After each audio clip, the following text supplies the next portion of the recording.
Hallo zusammen, ich bin wieder da im Krankenhaus und ich werde euch jetzt erzählen, was passiert ist.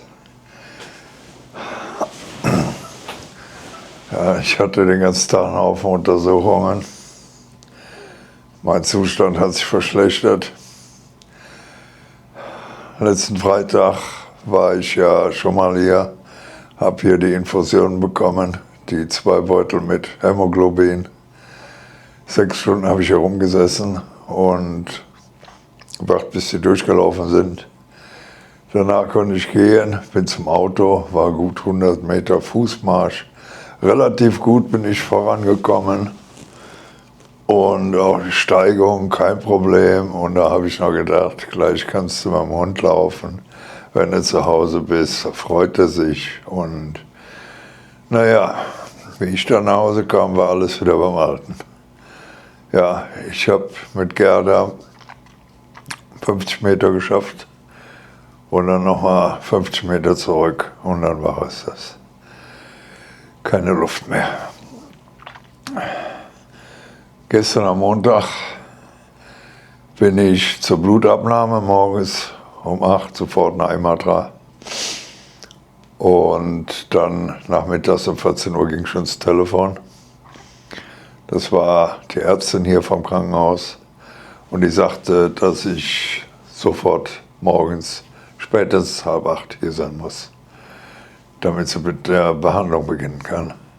Mein Zustand hat sich verschlechtert und ich habe also auch eine sehr aggressive Form von Leukämie.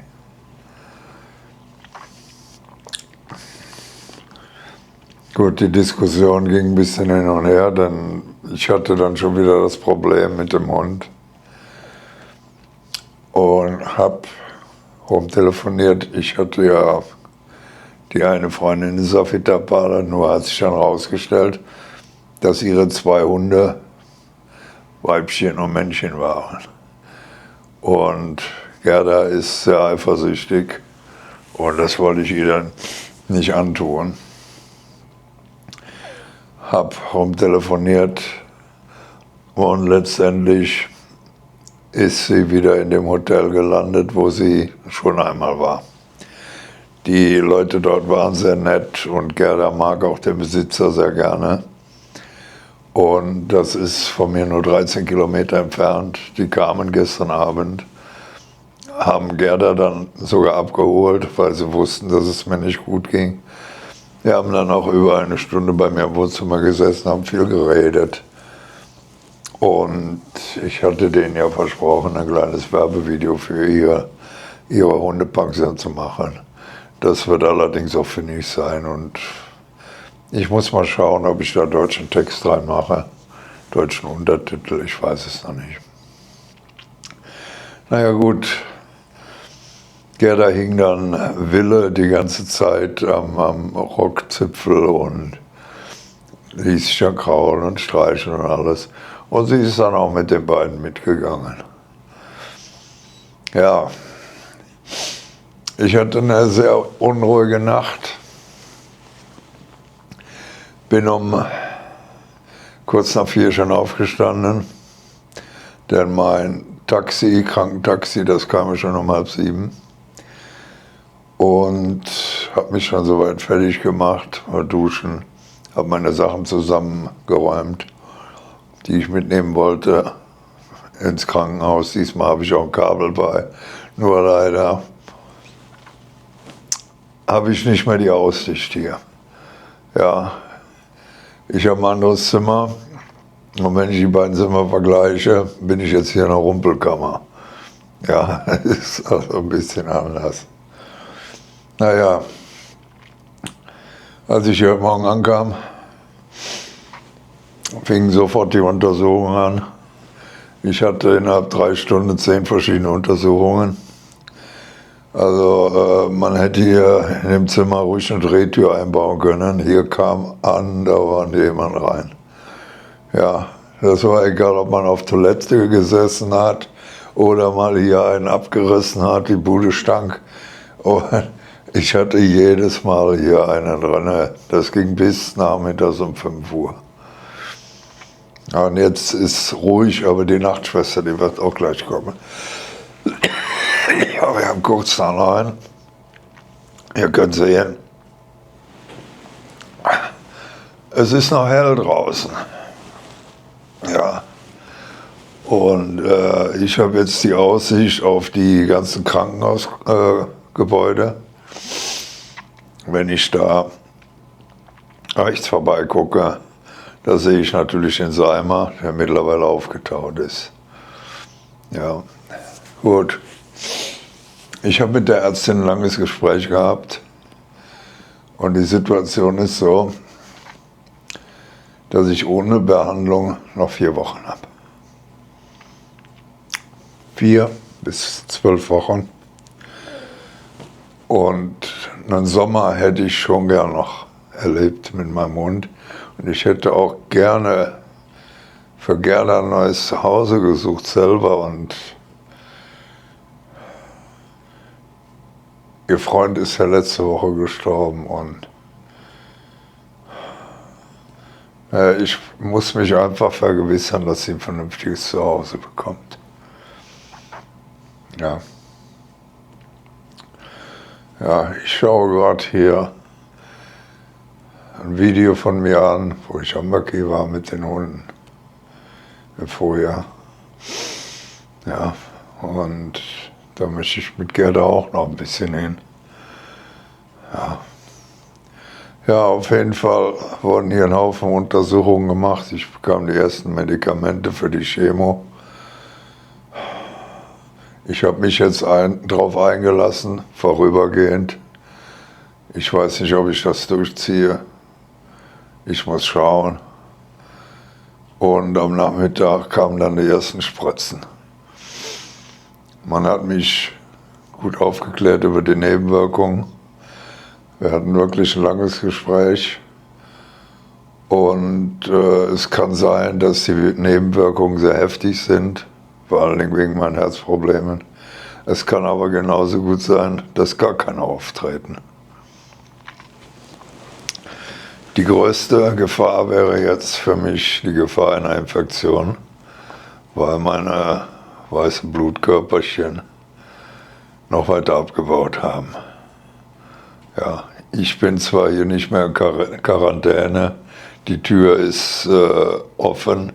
Ich könnte theoretisch rein und raus, aber im Krankenhaus wisst ihr ganz genau, was da für Bakterien sein können. Da kommt euch irgendeine Krankheit entgegen, der euch anhustet oder anrotzt und dann habt ihr die Kacke am Dampfen. Ja, und das möchte ich nicht haben. Die Pfleger und alle, die laufen mit Maske hier rum, die haben Kunststoffschürzen über, damit sie gar nichts an Bakterien und das ganze Gedöns hier reinschleppen. Ja, ich weiß nicht, wie lange ich bleiben muss. Also die Ärztin hat gesagt, es wird doch schon einige Zeit dauern. Ich rechne und ich hoffe, dass es nur maximal 4 Tage sind. Sie sagte, aber es kann auch ein paar Wochen sein. Es kommt darauf an, wie ich die ganzen Medikamente vertrage und alles. Ja, es geht mir relativ gut. Ja, ich habe ein bisschen dicke Augen, weil ich wenig geschlafen habe. Aber morgen wird schon die Medikamentendosis erhöht. Und dann müssen wir mal weitersehen. Ja. Ja, so ist das. So ist das. Nun ja.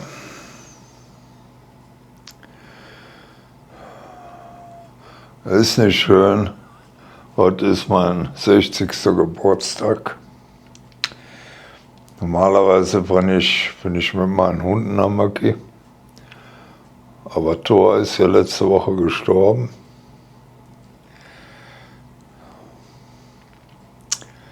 Ich vermisse ihn unheimlich.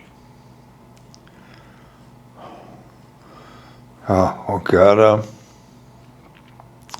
die war die letzten Tage so dermaßen anhänglich. Ja, und da bin ich froh, dass ich diese Leute kennengelernt habe, wo Gerda eben weiß, dass sie geliebt wird. Ja, sie ist auch mit anderen Hunden dann zusammen. Sie verträgt sich relativ gut. Aber wie gesagt, wenn da ein Rüde ist und ein Weibchen, dann kann es sein, dass es Zank gibt, weil sie dann eifersüchtig ist. Und wie eifersüchtig die sein kann, das habe ich gemerkt, wenn Thor meiner Hündin hinterhergeschaut hat. Da ist die dem in den Nacken gesprungen. Da hat die den angeknurrt wie verrückt. Unglaublich, ein Labrador geht auf einen Herdenschutzhund los. Ja. Ja, so ist das. So ist das. Mal schauen, wie morgen früh die Blutwerte aussehen. Ob sich da was getan hat.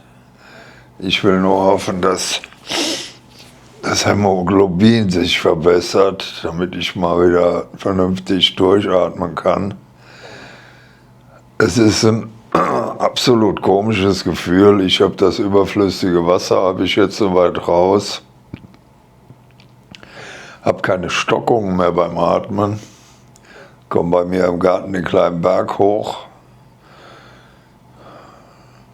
Nur bei meiner Nachbarn den Berg nicht. Dann bin ich gestern mit dem Auto hochgefahren.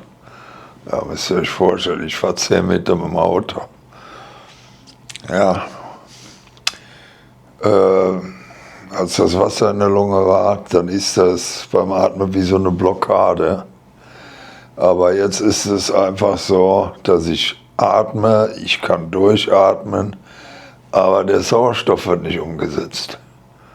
Ja, ich kann Luft holen, aber nichts geht ins Blut. Ist ein scheiß Gefühl. Ja. Man muss sich wirklich langsam bewegen. Denn wenn ich mich zu schnell bewege, komme ich so dermaßen außer Atem, dass ich erstmal da eine Viertelstunde sitzen muss. Das ist für mich was ganz Neues. Ja. Ich muss jetzt mal schauen, wie das Ganze alles wird.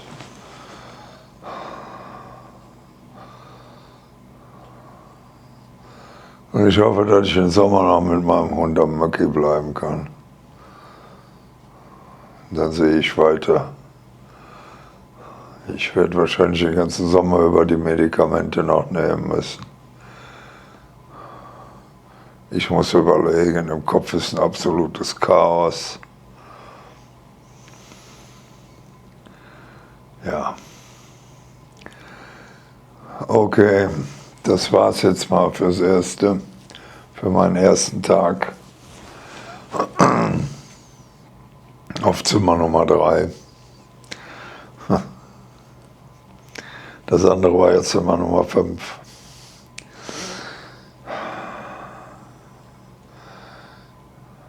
Bleibt gesund, bleibt munter. Ich wünsche euch was. Hey, hey.